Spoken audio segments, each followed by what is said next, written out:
halata naman na may agenda. May agenda.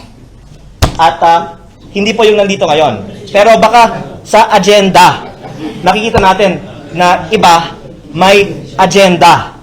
Di ba? Gets nyo? Uulitin ko po ang aking mga ipinahayag na noon sa media. Ang aking advokasya ay para sa transparency. Kahit na maraming mga natatamaan sa aking mga sinasabi, sana makikita ng mga tao, consistent ako, kahit sa sarili ko, patungkol sa transparency. At ang isang nais ko ding mabuksan ay kung paano ginagastos ang MOOE budget ng Kongreso. Ito po ay 18.58 billion pesos. Ang professional services ay mahigit 4 billion pesos. At may mga nakausap akong mga professionals sa media na nagsabi na sila po ay tumatanggap ng bayad sa Kongreso in cash sa supot o backpack. Kung ako po ay tatanungin tungkol dito, may mga specific na maituturo ko na bigayan ng cash sa mga professionals gamit ng MOOE. At bukas din po ako sa talakayan tungkol dito sa Kongreso. Kaya ko po ito sinasabi at kaya din po ako humaharap sa media ngayon dahil wala po akong itinatago. Pero nakikita naman po ng taong bayan na maraming kasangkot sa cover-up patungkol sa korupsyon sa DPWH.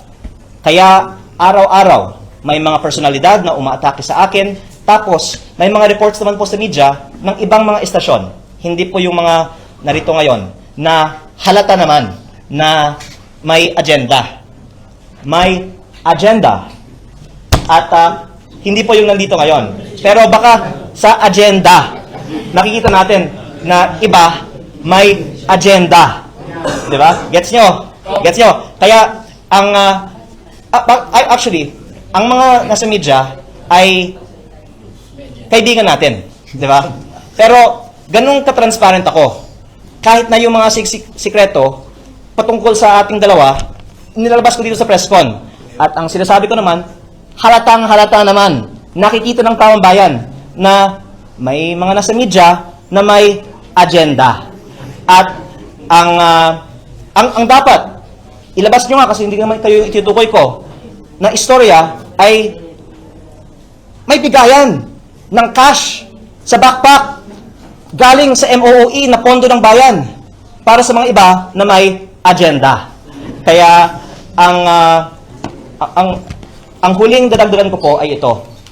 May iba-ibang mga impormasyon din ako kasing mga nakakalap tungkol sa mga kawani ng gobyerno na may mga kaugnayan sa mga kontraktor na pinaiimbestigahan ko. Kaya nga po, ang payo sa akin ng aking ina ay tumahimik na lang ko kasi ang ganda ng buhay ko. Sana naman isipin ng mga tao, nakikinabang ba si Leandro financially, personally, sa mga ginagawa niya? Hindi. Absolutely, sa ikababuti ko na tumahimik na lang. Pero hindi po ako ganun eh. Unang-una, consistent ako sa aking advokasya. Pangalawa, kung atakihin mo ako, lalo niyo akong binibigyan ng oras ng media para mag-press con tungkol sa inyo. Kaya, ang sasabihin ko na lang, hindi ko na lang siya papangalanan dahil may respeto pa naman po ako sa kanya, pero may ipinost na ako sa Facebook noong Desyembre tungkol sa isang sekretaryo ng gobyerno na sa kanyang dating pwesto sa gobyerno ay nagkaroon ng graft case at na-flag ng COA dahil sa hindi tamang paggamit ng pondo ng bayan sa isang 11 plus billion peso contract na na-award sa isang dayuhang kumpanya, pero ang subcontractor ng kumpanyang ito ay walang iba kung hindi ang Laurel Development Corporation na pinag-aari ng pamilya ni Congressman Garjola, na ngayon iniimbestigahan niya.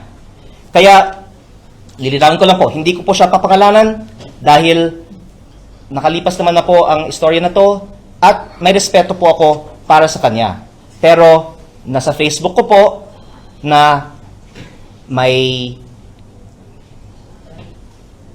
COA audit flag at graft case tungkol dito sa kontrata na ibinigay sa isang dayuhang kumpanya. Ang subcon ay Laurel Development na pinag-aari ng pamilya ni Congressman Garjola para sa flood control river park ng 11 plus billion peso contract na ito. Bakit ko itong sinasabi? Dahil, alam nyo, may mga nagbubulong-bulungan sa akin. Sino yung gumagalaw, ganito.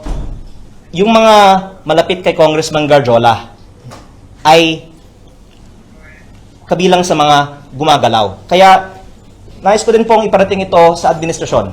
Hindi ko po kaaway ang administrasyon. Pero dahil inaatake ako ng iilang mga kawani ng gobyerno, napipilitan akong sumagot at maglabas din ng mga impormasyon tulad nito. Pero dahil in the last few days naman, hindi naman po ako masyadong inatake ng individual na to, hindi ko siya pinapangalanan ngayon.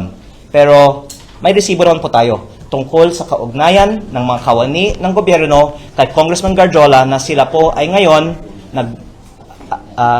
bubulong-bulungan sa mga miyembro ng media na may agenda na maglabas ng impormasyon na halatang hindi totoo tungkol sa akin.